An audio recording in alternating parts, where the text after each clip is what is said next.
하고 여러분, 길을 걷다가 바닥에 있는 장애물에 걸려 넘어질 뻔한 경험 한 번쯤은 다들 있으실 것 같습니다. 조속히 처리되지 못하고 그 자리에 남아있는 장애물은 앞으로 향하는 발걸음을 주춤하게 하거나 혹은 잘 가고 있던 길을 저희가 멈추게 만들게 하죠. 법안도 마찬가지인데요. 해결되지 않은 채 국회에 덩그러니 남아있는 법안들은 제도적인 측면에서 종종 우리의 발목을 잡곤 합니다. 당장 우리 사회를 더 낙태해 만들 수 있음에도 통과되지 못하고 발밑에 깔려있는 계류 법안들을 발굴하는 코너, 구해줘 법! 현재 촬영 시간 기준 계류 중인 법안은 총 16,980건입니다.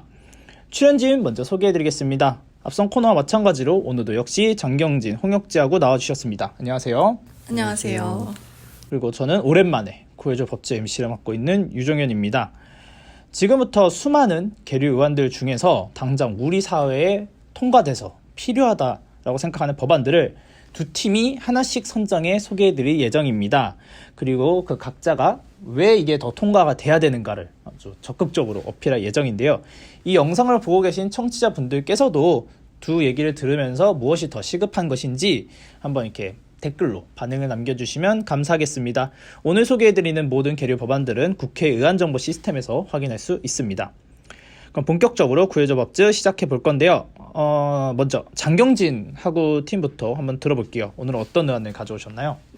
저와 예원 PD가 가져온 법안은 교통약자의 이동편의 증진법 일부 개정 법률안입니다. 이 법안이 어떤 법안이냐면 현행법에서는 시장이나 군수는 이동에 심한 불편을 느끼는 교통약자의 이동 편의를 위해서 국토교통부령으로 정하는 대수 이상의 특별교통수단을 운영하도록 하고 있습니다. 그런데 특별교통수단은 이용 희망자가 많은 반면에 각 지방자치단체 사정상 그 공급이 충분하지 않아서 특별교통수단을 이용하려는 교통약자가 필요할 때 이용하지 못하는 경우가 굉장히 많고, 일반 택시는 휠체어 장애인이 이용할 수 있는 구조와 설비를 갖추지 못해서 교통약자의 불편이 지속되고 있습니다. 당장 개선이 필요한 상황인 거죠. 이에 국토부 장관이 교통약자 이동 편의 증진 계획 수립 시에 교통약자가 휠체어에 탄 채로 탑승이 가능한 겸용 택시 도입 및 운영에 관한 사항이 포함되도록 함으로써 교통약자의 이동수단 선택의 폭을 확대하고 교통약자가 차별 없이 안전하고 편리하게 이동할 수 있도록 하려는 것입니다. 네. 그러면 홍혁재하고 팀 법안도 먼저 들어보죠. 네.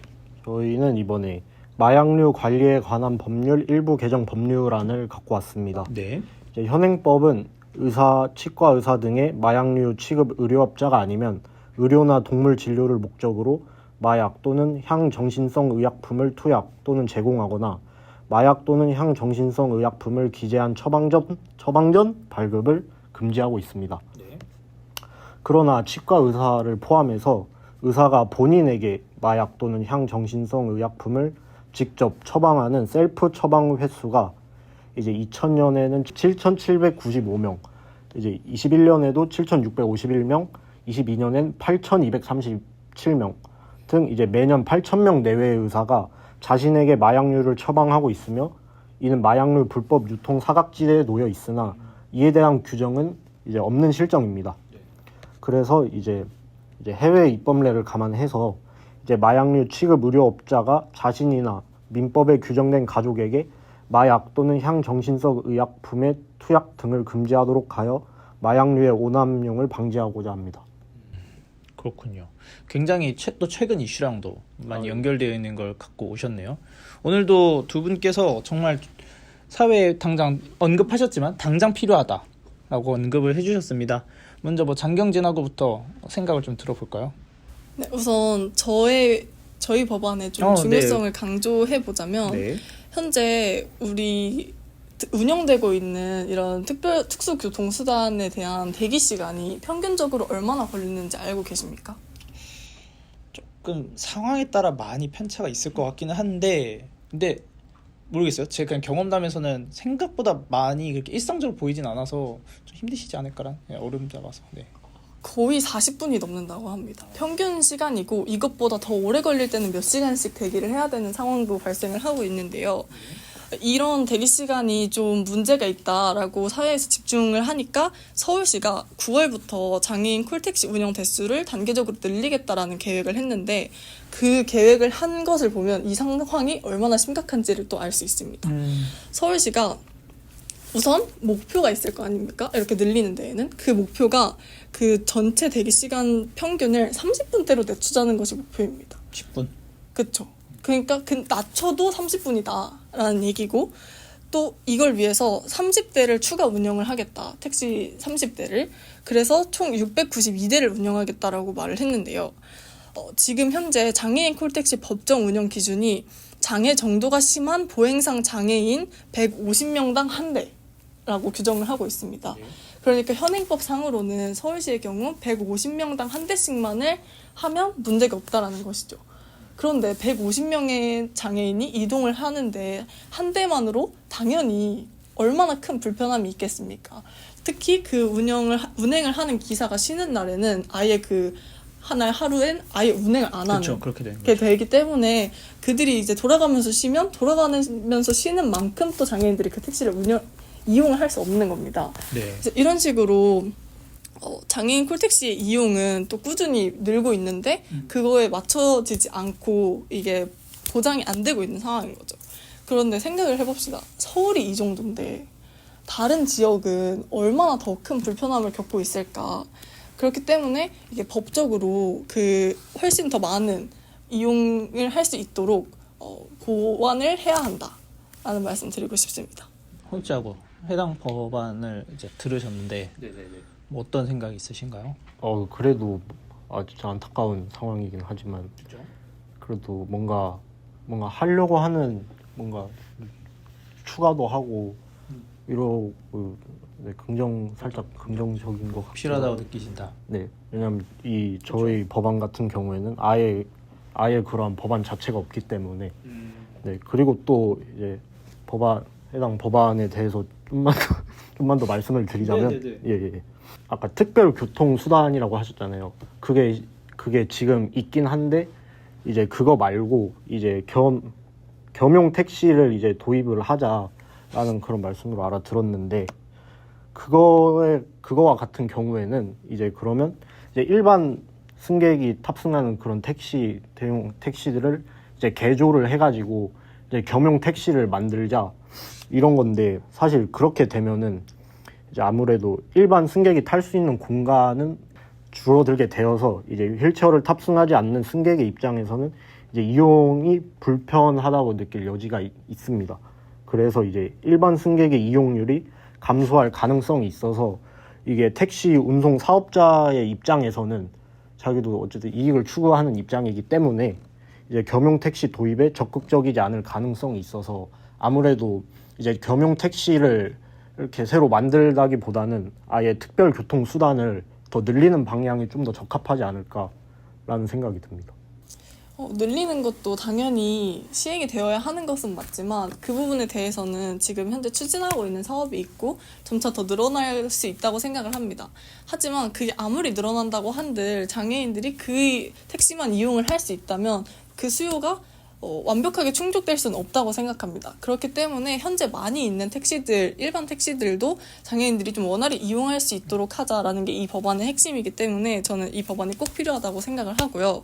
다음으로 이제 관련 법안에 대해서 말씀드리면 제가 관련 기사를 읽었는데 아마 서울경제에서 나온 기사인가 그랬던 것 같아요. 거기서 의협 관계자가 인터뷰한 내용을 보니까 이건 너무 급진적인 처사다. 그러니까 아예 의사에게 본인에 대한 그런 처방을 못 내리게 하는 거잖아요. 그리고 본인을 포함한 가족. 그렇게 되면 오히려 그들의 좀 이런 치료받을 수 있는 권리를 침해하는 것이다 라고 말을 하는 것들이 있더라고요. 그래서 이러한 우려점에 대해서는 어떻게 생각하시는지 궁금합니다. 그런 우려점이 있을 수도 있지만 아무래도 그래도 연간 8,000명 정도의 작년만 해도 8,000명이 넘었고 그러한 의사들이 어쨌든 자신에게 마약을 오남용을 하는 사태가 벌어지고 있는 거잖아요. 또 뭐 자신만이 아니고 사실 자신의 가족 및 지인 이렇게도 처방이 가능하니까 그러한 부분에 있어서 이제 좀 더 그것을 방지하는 측면에서 좀 더 법안이 개정돼야 되지 않을까라는 생각으로 법안을 갖고 왔습니다. 하지만 그것은 치료를 위한 목적의 마약 그런 성분 처방이잖아요. 그런데 그것이 범죄에 오남용 된다라는 어떤 확실한 통계가 있다거나 그런 확증이 있을 시에는 좀 그런 걸 고려해 볼 수 있겠지만 그게 아니라 그 8,000명의 사람들이 진짜 그 범죄를 위해서 모두가 그렇게 한 건지 아니면 그냥 진짜 치료 목적으로 내가 의사인데 굳이 내 가족을 다른 의사에게 보낼 필요는 없지 않습니까? 그런 사례도 있을 것 같은데 그 비율은 알고 계신가요? 뭐 그거에 대해서 정확히 알지는 못하지만 그러면은 그런 생각도 그러니까 당연히 만약에 아예 진단을 못한다고 하면은 결국 다른 의사한테 가서 진단을 받아야 되는 거잖아요. 그러면은 그렇다고 한들 해결이 될 것 같지 않거든요. 왜냐면은 만약에 이 8,000명 중에 상당수의 의사분들께서 그런 부적절한 목적으로 사용을 한 거였다면 그들끼리 다시 담합해가지고 처방전을 내리는 것도 가능할 수 있다. 라는 생각도 있어서 뭔가 좀 더 보완이 필요할 것 같은데 우선은 하지만 당장의 문제점이 있으니까 그러니까 아무튼 본인한테 지금 허용한 상황이면 이게 막을 수 있는 방법이 없으니 네, 방지체 아예 그거를 없어서 우선은 막고 보완을 하자 뭐 이런 느낌인 건가요? 정확합니다. 왜냐하면 아예 지금 법적 기틀이 마련돼 있지가 않는 상황이기 때문에 좀 이러한 정책들도 논의가 되어야 어쨌든 후속적으로 아까 말씀해주신 뭐 그런 우려점이라든가 또 충분히 개선될 수 있기 때문에 일단은 법적 기반을 마련해야 되지 않나라고 생각을 합니다. 저는 근데 그렇게 생각하면 당장 더 시급한 것은 저의 법안이다 라고 볼 수 있다는 우선 거죠. 약자를 더 보호하는 것이 뭐 우선이다. 그쵸. 왜냐면 이들이 겪고 있는 이동권에 대한 불편함이 굉장히 큰 상태입니다. 저희 지난번에 왓츠인마이 뉴스에서도 또 예원아구님께서 그 추석 당시 장애인들의 이동권에 대한 투쟁을 다루셨는데 그때 말씀드렸던 것이 장애인이 이용할 수 있는 시외버스는 단 한 대도 없다라는 것이었거든요. 이 정도로 지금 다른 대중교통을 이용하기 힘든 상황이니까 이들이 좀 편하게 이용할 수 있는 택시라도 늘려주자라는 해당 법안이 또 우리 사회의 장애인 이동권 시위로 인한 많은 혼란이 발생하고 있는 이 시점에 꼭 필요하다라는 생각을 또 다시 말씀드립니다. 네. 아무래도 택시를 이제 국가에서 운영하는 건 아니지 않습니까? 그래서 약간 민간 사업장의 경우에는 아무래도 이제 약간 이익을 아무래도 추구를 하는데 이게 제가 관련해서 좀 찾아본 결과 특별 교통 수단의 경우에는 이제 요금적인 측면에서 이제 5km 이내에는 이제 1,500원으로 운영을 하거든요. 근데 만약에 이게 겸용 택시로 이제 민간에서 운영할 경우에는 이제 비용적인 측면도 상당히 지금 아까 특별 교통 수단보다 되게 엄청나게 뛰는 상황이기 때문에 이게 과연 이제 수요와 공급 측면에서 이게 적절히 맞물릴 수 있을지 현실적으로. 그러면은 요즘 택시 어플할 때 사실은 그거를 많이 최근에 도입한 거 아니에요? 코로나 이후에 이제 택시 수요를 이제 뭐 이렇게 높이자 이런 관여해서 블라인드로 이 사람이 어디까지 가는지를 기사가 확인하지 못하게 하는 제도가 있지 않습니까? 그러니까 무조건 승낙을 왜냐면 거절하는 사례가 요즘 있다 이러면서 그러면은 이 분이 어차피 겸용이라면은 두 분 다 태울 수 있는 거 아닙니까? 비장애인과 장애인 두 분을 모두. 그러면은 블라인드로 하면은 그것은 기사분이 만약 그런 의도가 있다 한데 방지할 수 있지 않을까? 만약 그런 것이 보완된다면. 그리고 저는 또 생각하는 게 사실 현재도 특수 교통수단을 운영하시는 분들에 대해서는 보조금이 나오는 걸로 저는 알고 있는데 마찬가지로 겸용 택시를 만들더라도 만약에 그분이 어떤 장애인 분을 태우거나 했을 때 정부 측에서 보조금을 지원해주는 방안으로 가면 어떨까.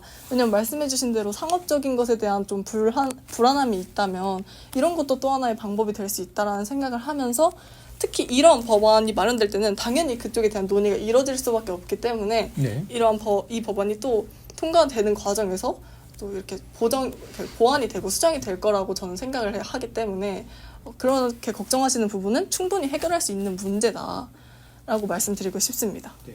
오늘은 어떤 때보다 법안을 서로 약간 조금 보완해야 될 부분을 서로 잘 지적해 주신 것 같고 그 부분에 대해서도 좀 개인막 발제자 분들의 생각도 들어볼 수 있어서 좋았던 것 같습니다. 마지막으로 한 번씩 또 주장 또 필요성을 강조해 볼 필요가 있을 것 같은데 홍혁재하고 먼저 법안들 설명해 주시죠. 아무래도 요즘 마약 관련해서 되게 많은 이슈들이 생겨나고 있는데 뭐 사실 이럴 때 약간 그러한 분들의 경우에는 되게 뭔가 조치가 많이 이루어지고 있는 반면에 이렇게 불법 유통 사각지대에 놓여 있는 사람들의 경우에는 이제 처벌하기가 매우 어렵단 말입니다. 그래가지고 이러한 법들을 우선적으로 검토를 하고 처리를 해야 아무래도 기반이 마련되지 않을까라고 생각을 합니다. 정영진하고 네, 저는 개인적인 일로 우리 학교에 가날직이라는 장애인분들 동아리가 있는데 그분 회장님을 만날 수 있는 기회가 있었습니다. 네. 근데 그때 당시에 그분이 이동을 하셔야 되는 상황이었는데 그 택시를 잡는 게 1시간이 넘도록 안 잡혀서 굉장히 좀 힘들어 하셨던 것을 목격한 경험이 있어서 장애인들이 이용하는 택시가 얼마나 지금 부족한지를 또 실감을 할 수 있었는데요. 하루빨리 이러한 법안이 마련이 되어서 장애인의 이동권을 더 보장할 수 있는 사회가 되었으면 좋겠습니다. 네. 청취자분들 잘 들으셨나요? 오늘도 아주 가치 있는 법안들을 저희가 의미 있게 나눠봤던 것 같습니다. 청취자분들께서 이 두 법안 중 무엇이 더 빨리 통과됐으면 좋겠다, 혹은 이 법안은 이런 식으로 조금 보완책이 필요할 것 같다, 나는 반대한다, 이런 자유롭게 의견을 댓글로 남겨주시면 감사하겠습니다. 이것으로 이번 주 구해줘 법즈 마치도록 하겠습니다. 감사합니다. 감사합니다. 그럼 저희 시사의 참견은 다음 주에 더 알찬 뉴스와 정보로 찾아뵙겠습니다. 지금까지 장경진, 홍혁재, 김예원, 백종아, 그리고 저는 진행을 맡았던 유종현이었습니다. 감사합니다. 감사합니다.